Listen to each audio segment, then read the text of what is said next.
the Shakhtar Donetsk hierarchy are actually going to be in London, potentially at that game this evening, for talks with Todd Boehly. Now, Arsenal have been in talks with them for some time.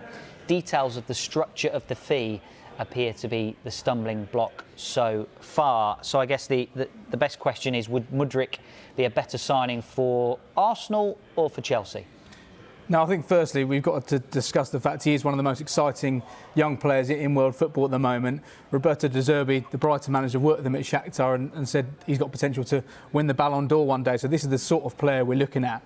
Now, I actually think he'd be a better signing for Chelsea than for Arsenal. One of his key attributes, he's got many, is his pace. He's unbelievably quick. He loves to take players on, which is something you don't really see so much in the Premier League now. Arsenal already have two players who can do that, in Martinelli and Saka. Chelsea, yes, they've got Raheem Sterling, but he plays in a slightly different way than he used to when he burst on the scene. They've got the likes of Ziyech, Mount, Pulisic and Havertz, who are more number 10s who play in wide areas. But with a player like Mudryk, he can challenge you on both sides. He makes the pitch bigger.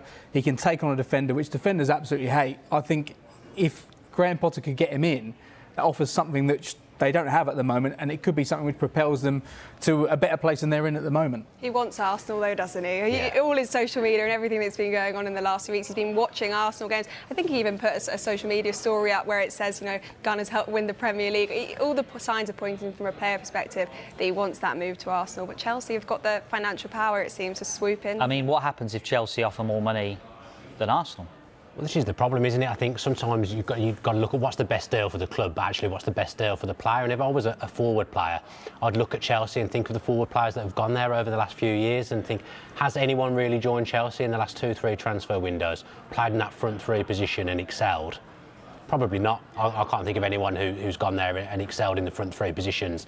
Arsenal now, which would have been mad to say 12 to 18 months ago, feel a better proposition for me. If I was a player looking to move to the Premier League at the moment, I'd rather go and play for Arsenal than Chelsea from a football perspective, because Chelsea just feels a little bit chaotic.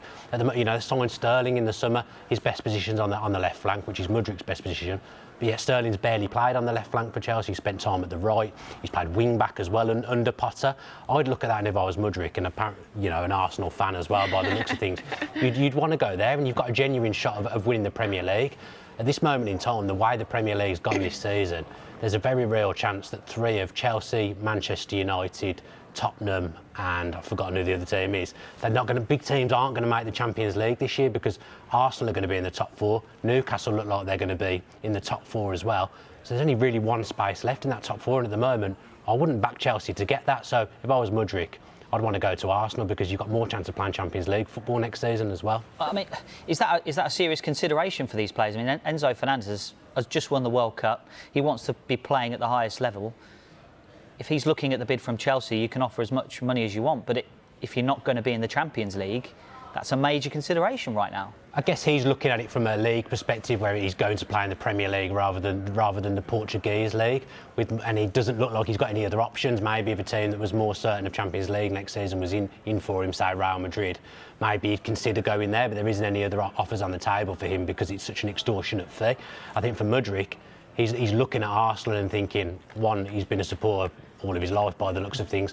Two, they're heading in completely in the right direction, and they've got a manager that's proven to harness young talent. With Potter at Chelsea, yes, you know, he's proven to look after young talent and progress players.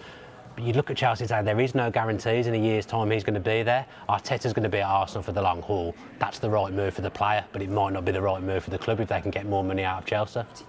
I think that... Sorry, you jump in, Harriet. I was going to say, do you not think, though, for Arsenal's perspective, they want to strengthen from a position of strength already? They're at the top of the Premier League. They've got Gabriel Jesus out to injury. They're looking at that forward line. They want a bit more competition for Martinelli. And Nketiah's done really well in stepping in for Gabriel Jesus, but in a long-term thing throughout the rest of the season. If they're going for the title, they really want to be from a position of strength. And look, yes, it might cost more than they were expecting, but then they could go on being Champions League next season. That looks like it's almost guaranteed. If they manage to go on and win the title against all expectations, I think it does rely on strengthening when you're in these positions, and it would be the perfect time for them. They're a few points clear at the top, but Manchester City, we know the kind of runs that they can go on. They need more talent in that forward line if they want to go and do the whole thing, because we know how important squad depth is to teams going for the Premier League.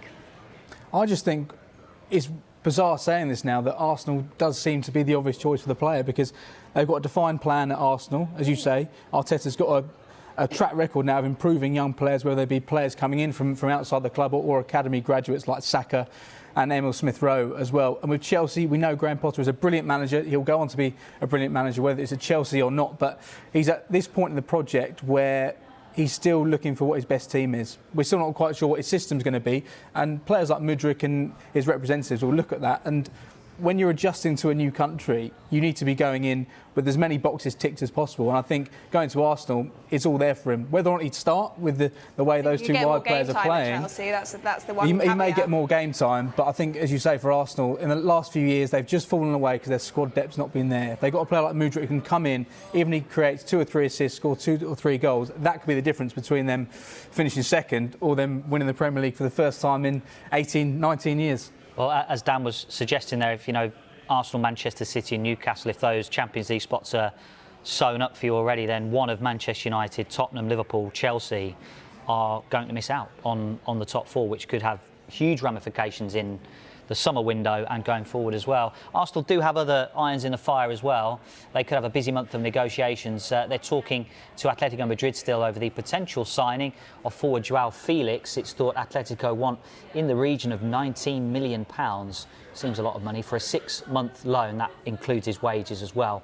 As it stands, Arsenal feel that's a little bit too steep for them. So we'll see whether that develops over the next few days as well.